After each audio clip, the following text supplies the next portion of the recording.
welcome to the Recovery Daily podcast. I'm your host, Rachel Miller. I'm a stroke survivor and grateful recovering alcoholic. Today, I want to talk about my bottom and what it was like. And so I'm focusing a little more on my recovery in sobriety, more so than my stroke today. And I want to end the episode by talking about what an amazing day I had today.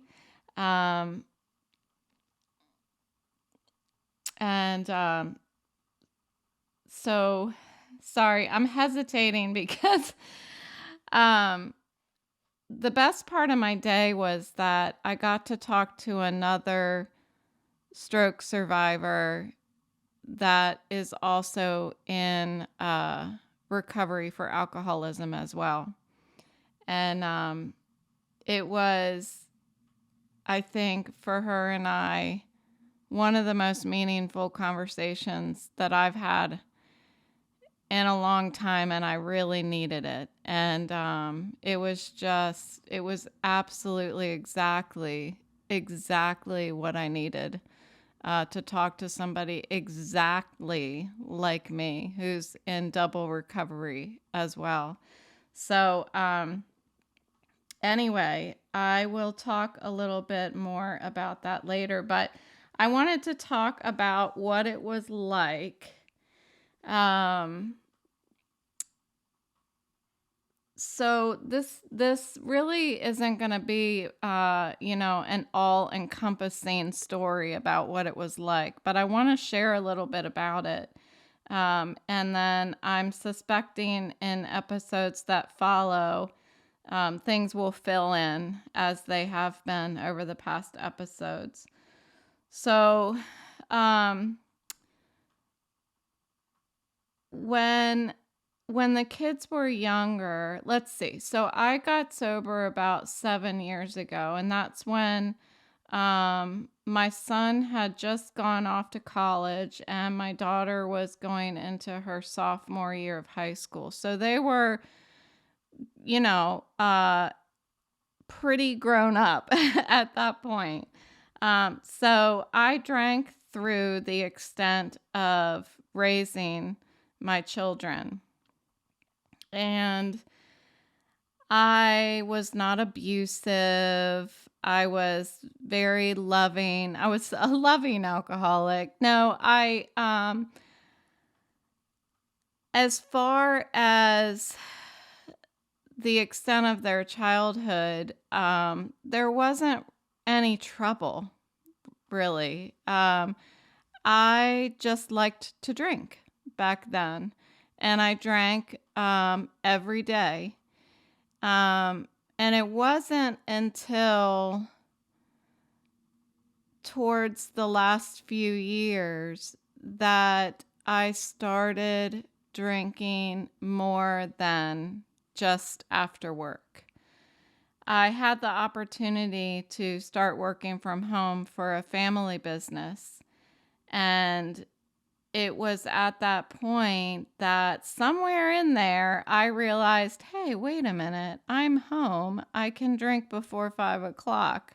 It used to be, it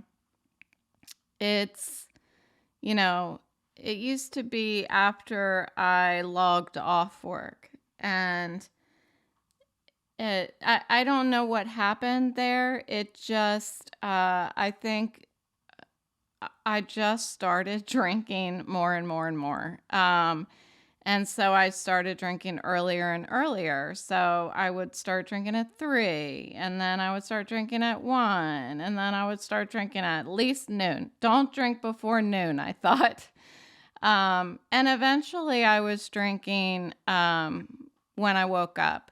And then it wasn't long after that I had to have alcohol beside my bed, so that when I woke up in the middle of the night, I would take a drink. I had extreme anxiety issues. And so my anxiety issues mixed with withdrawal were a ticking time bomb. I was shaking from anxiety and I was shaking from withdrawal. So I really couldn't tell the difference at that point. Um, so this time period where, and this was a couple years that this was happening, that I was drinking 24/7. I had to continue to drink the alcohol because it's like, um, without the drink, all my anxiety and my withdrawal would come out, but because of the drink, all my anxiety and withdrawal would come out. So, I was just setting myself up for failure. Before that time, um, my house was the house where all the neighborhood kids came to. You know, we had the parties, we had the keggers, we had the Halloween parties that were super fun. And it was just, it was where the fun was. And probably because I acted like a kid, you know, and my kids never seemed to be embarrassed of me or anything. They just, we all had fun together. I, there was one, well, there were several parties where I decided to uh, jump into the neighborhood lake. We lived on a golf course out in Charlestown. So I was the first one to jump in that lake and swim to the fountain. And that happened several times at several parties. And there was one in particular, the last time I did it, I remember being out in the middle of the lake and I was at the halfway point between the fountain and the shore. And I remember thinking for a split second, this was a bad idea. I can't swim. Like, I remember thinking, I've got to get back to the shore immediately. So that memory always scares me. That's all I remember of that memory. I just remember feeling like I couldn't swim anymore and I needed to get back to shore. So, during this time that I started drinking in the morning, I thought it was just a hoot. You know, I would get to get up, drink in the morning, like on the weekends, we'll say. Aside from when I was supposed to be working full time. But on the weekends, when I would drink in the morning, it was like an opportunity to get hammered and pass out and then get hammered again so that I got to party twice in one day. I laugh at it not because it's funny, but because it's ridiculous. You know, it's the insanity that I was dealing with. And of course, there was drinking and driving involved. You know, I'm lucky and very grateful that I didn't end up killing myself or killing somebody else in the process of all of this. It did escalate so that when I had to travel, so I worked from home and worked for a family business. And so every quarter I had to fly out to the West Coast. And it escalated to the point where I was just hammered by the time I would get to my brother's house or the airport in Reno. And there was one time he was waiting for me outside of the airport, and I had landed and was sitting at a bar and drinking more. And I remember him being really, really pissed off at me when I got out of the airport. And we had to go, you know, I had already been through most of the day because I was going from the East Coast to the West Coast. So I had already been awake for hours and hours. Well, whenever I went there, I was required to go to work.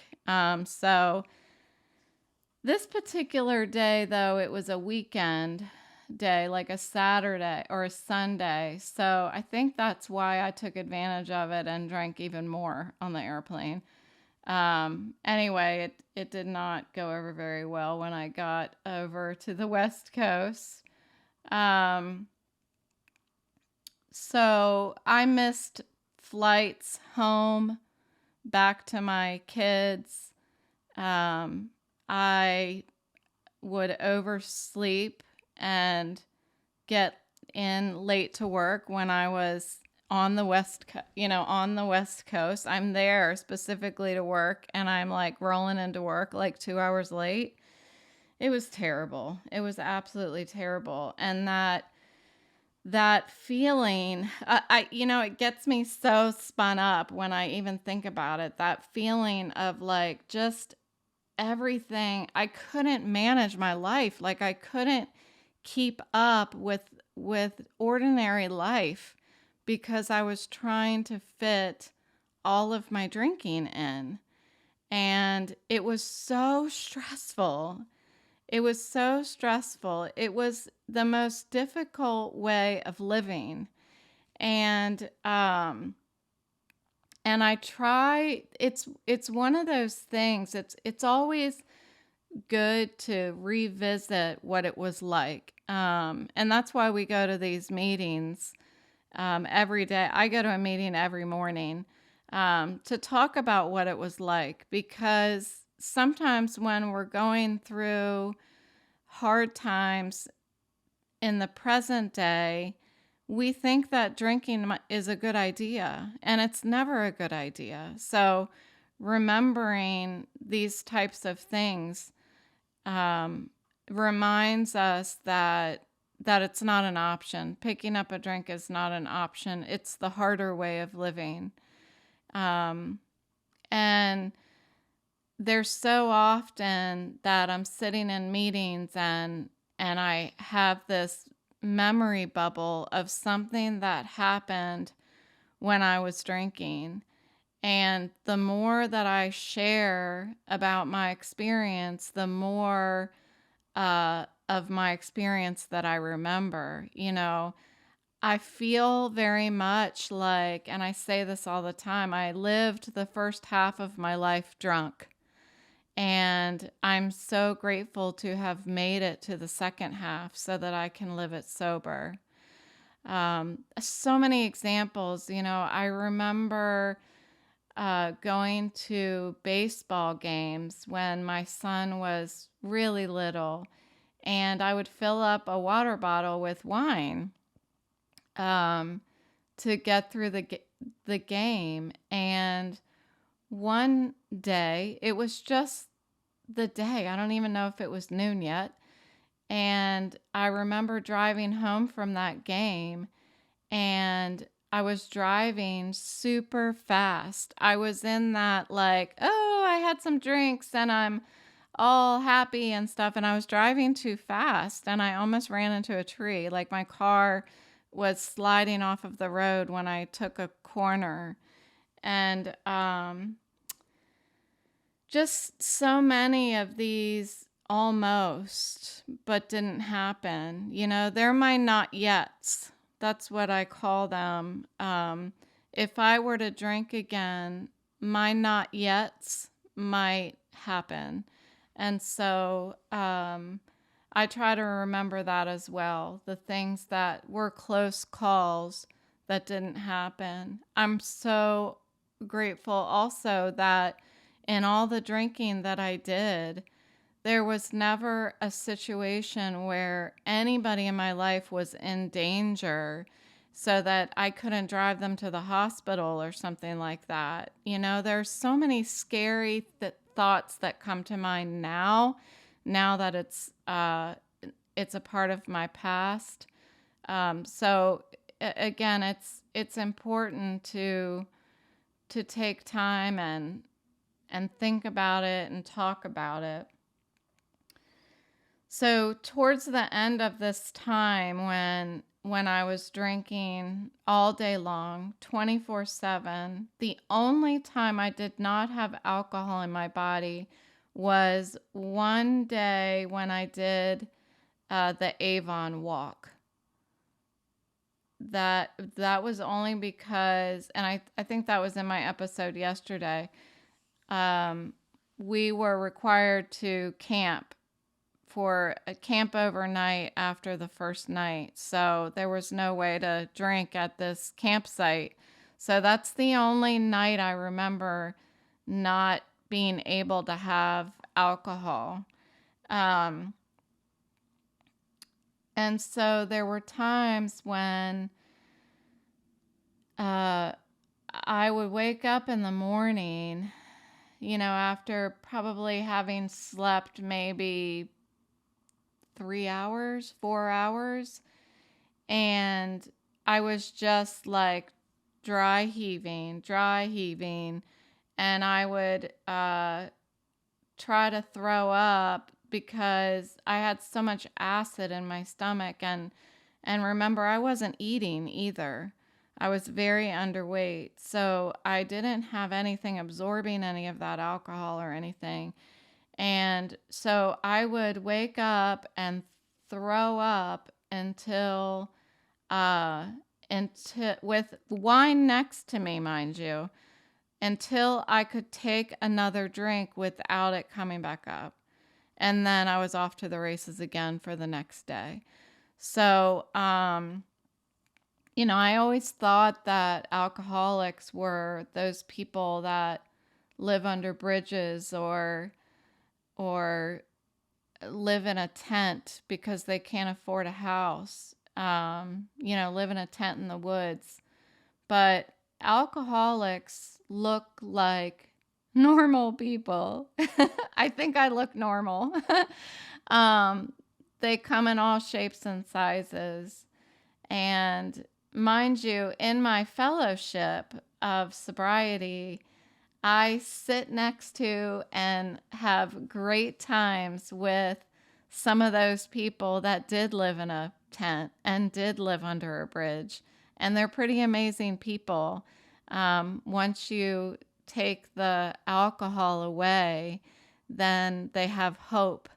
And hope can do a lot for somebody's life. So during this time of not really being able to function, I got to the point where my body was requiring alcohol in order to function. And this this book that I have is called Under the Influence. This is a book that I read because I wanted to understand the disease and what it does to an alcoholic's body. I I couldn't get past the idea that it was not my willpower. Like I didn't have any willpower, and that was the problem. I couldn't get past that, and I think that's because nobody around me understood alcoholism either. So everybody kept saying to me, just stop. Rachel, just stop. And I couldn't. I couldn't stop. Um, and as much as anybody who has any kind of chemical imbalance or, diabetes or any of these things that we have to treat ourselves with medication, our body needs that chemical, whatever it is. That is what my body thought it needed, was alcohol. And this book, Under the Influence, talks about that, how our bodies get to the point where our cells believe that they need alcohol in order to function.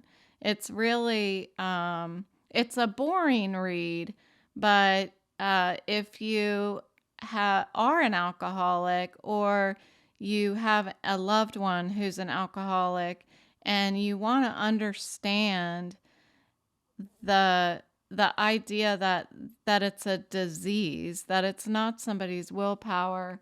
The book Under the Influence, that's the third time I've said it. I just want to make sure everybody's heard that it's Under the Influence, is a really great read for people who want to understand the disease. During this time, I was also hiding all of my alcohol. So I got to the point where I started going to uh, fellowship meetings for people recovering from alcoholism. And so at that point, other people knew that I had a drinking problem. So then I felt like I needed to hide it. People started, Rachel, you need to stop. I think my brother told me you're going to die if you keep drinking. And I was like, I'm not going to die.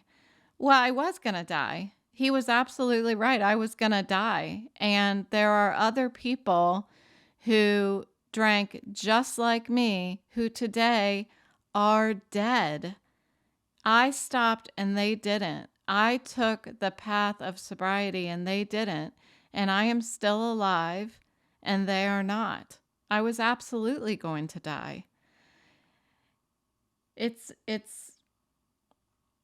baffling. It's cunning and baffling. It's powerful, the disease of alcoholism.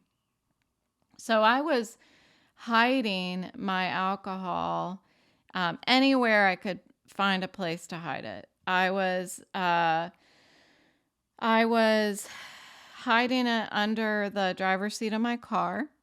I was hiding it in my, the knee-high boots, ever so stylish. Well, when I would take off those boots when I came home from work at night, I would fill them with those little boxes of wine that you can buy from 7-Eleven.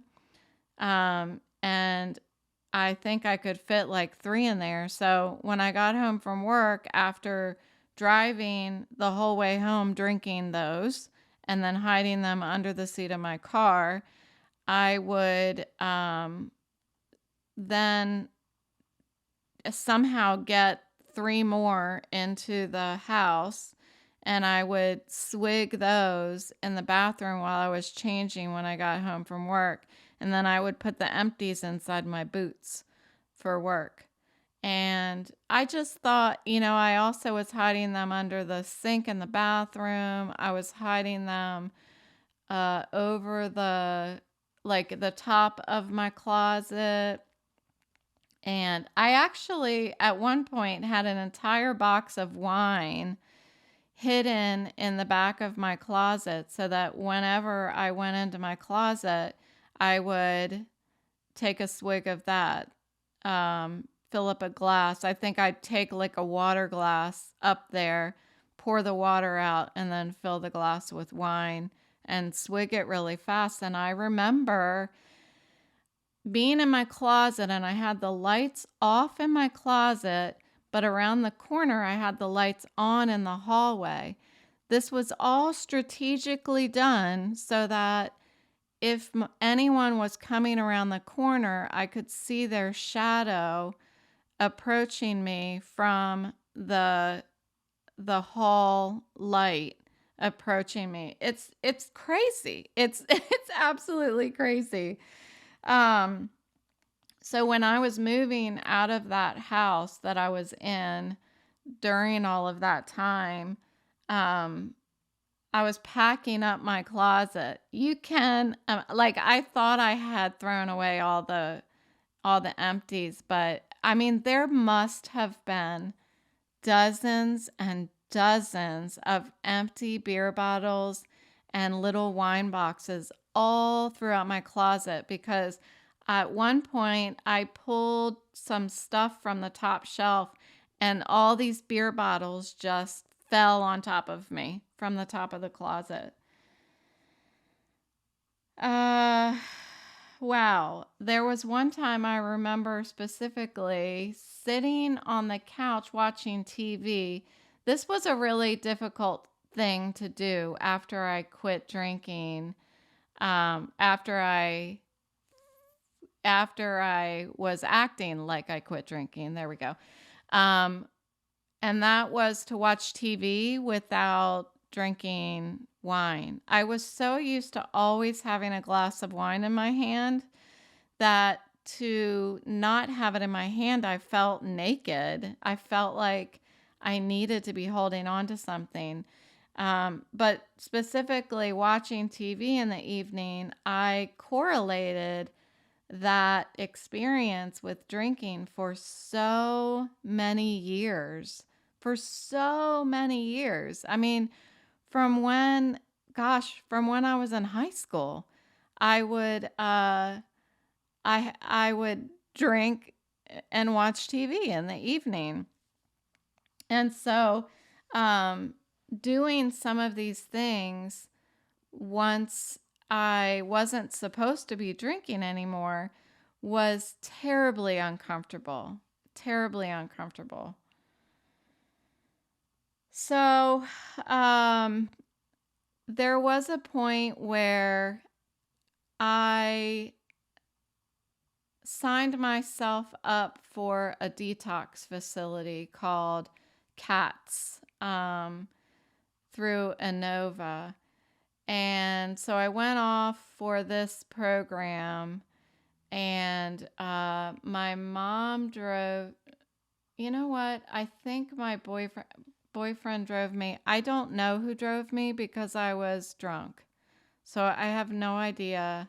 I remember my boyfriend sitting next to me when I was supposed to be checking in, and that's about all I remember. I remember the nurse at the facility asking me when I had my last drink, and I told him I was hammered, and I laughed. So I can imagine how terrible that was. But I wouldn't know because I wasn't really present at the time. And after, I think, the first day when I sobered up, I had to walk on a walker for the following 3 days, I think, because I was going through such bad withdrawal that I couldn't walk. And I remember my daughter coming to visit me with my boyfriend, and I had to use the walker to come meet them out in the room to talk to them.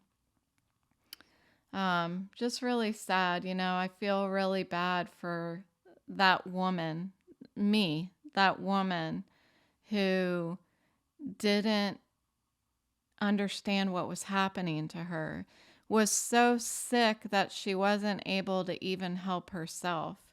And I talked about that in another episode. It's mind-boggling to me that there are alcoholics at all who save themselves, who get help on their own, because the very disease that is killing them is the one that's keeping them from knowing that they have it.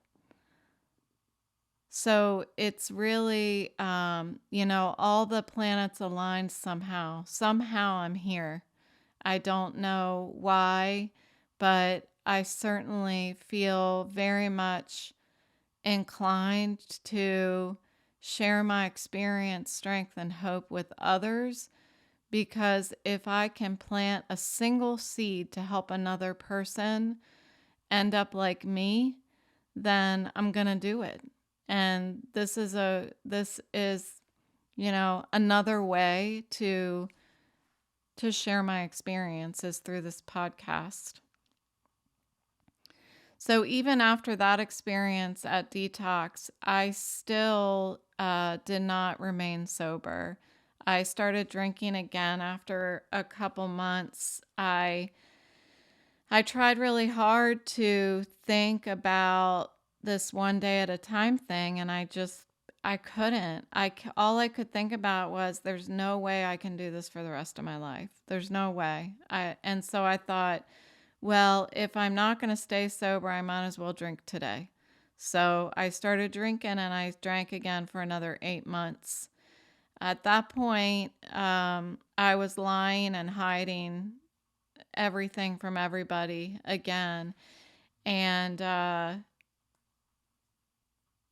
and I did reach out to somebody at work and told him that I was sick and I was an alcoholic and I needed help. And he did the things that I think, I don't know how he knew the right thing to do, but, and maybe it wasn't the right thing to do. I don't know, but he helped me. And to this day, I still give him one of my chips every year because I'm eternally grateful for him getting uncomfortable and finding help for me, because I don't think I would be here today. I know I wouldn't be here today if I didn't have the support from the people around me who didn't ignore my problem and leaned into helping me instead of turning the other way. So my daughter is also one that told me after my 8 months of relapse that it was okay for me to try again. So one night I was in my bedroom and I was drunk, and I had been drunk, who knows, 24 hours a day, every day.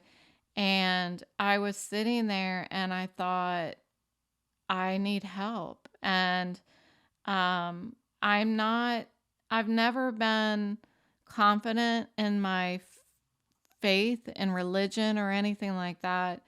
But that night I said, God, I need help. And I got up and I went into the bathroom and I looked at myself in the mirror, and I was an empty shell. There was no life in my eyes, and I whispered to myself in the mirror, you're already dead. And then I got online and I called the Inova Cats facility again and scheduled myself a bed, and they had one right away. So I went back in, and the second time I took all the suggestions that were given to me.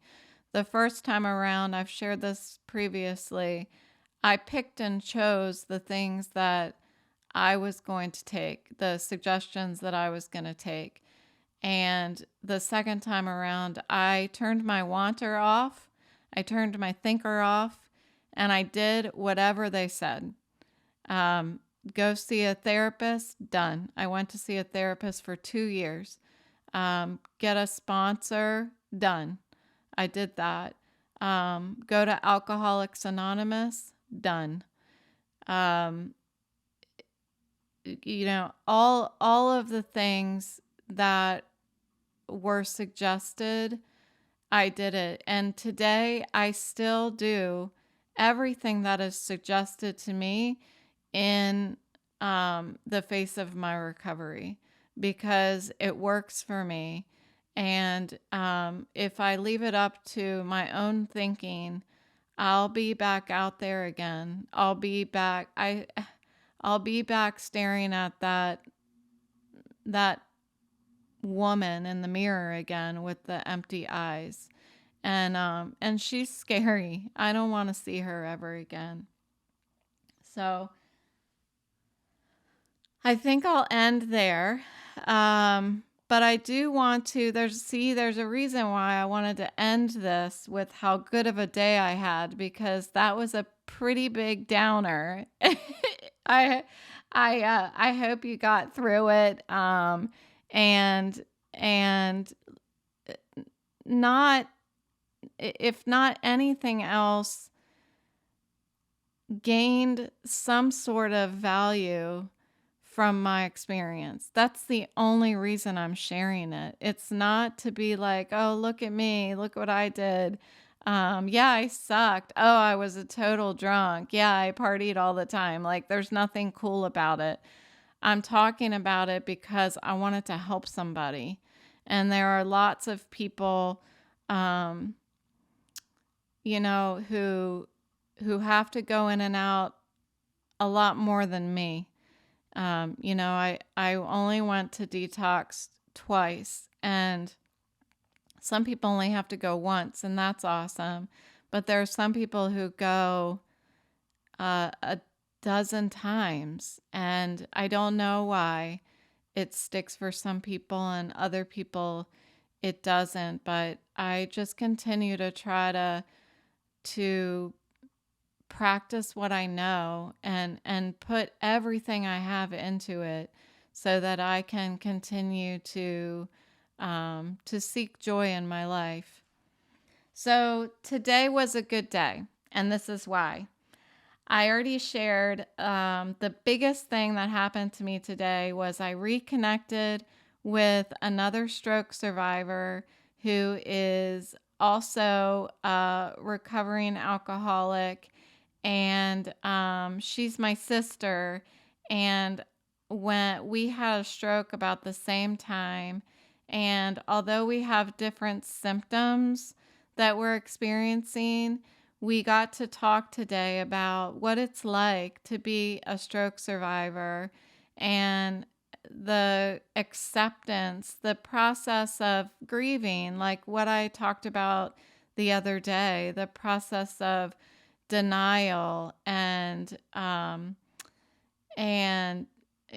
anger and acceptance, but also to have to process these stages of grieving and acceptance as an alcoholic is an extraordinary feat.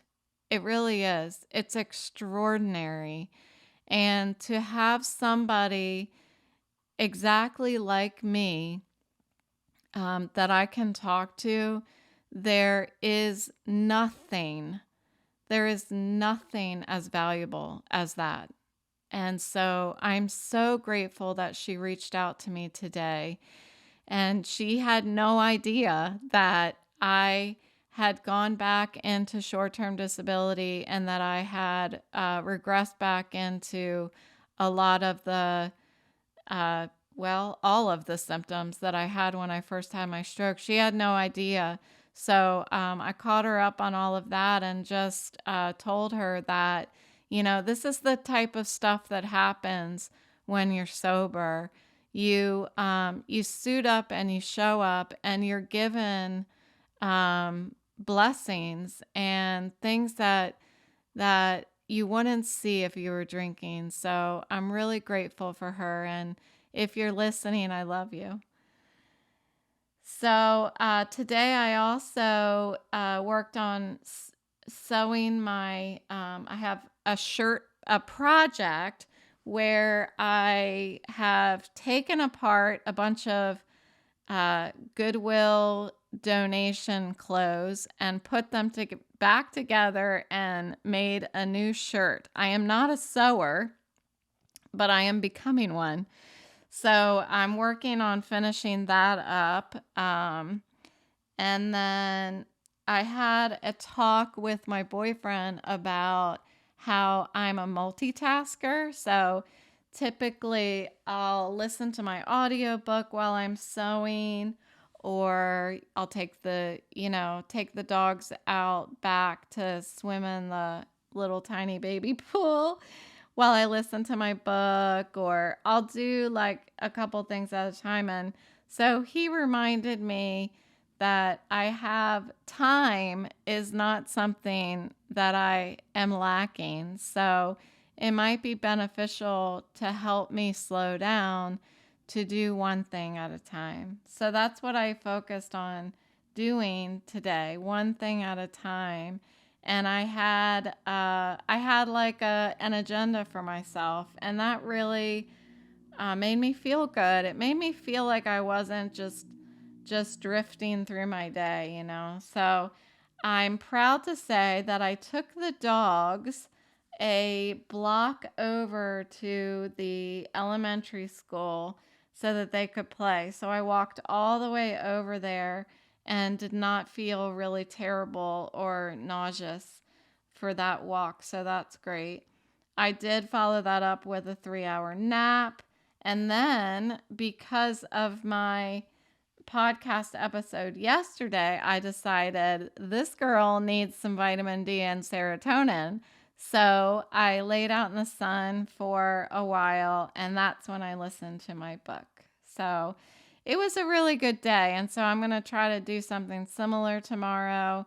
Just try to do one thing at a time, and continue to not do things that hurt my head, because I think that's where the solution is to just you know, do the things that I can do and be grateful for those things that I can do. So thank you for listening, and I will talk to you tomorrow.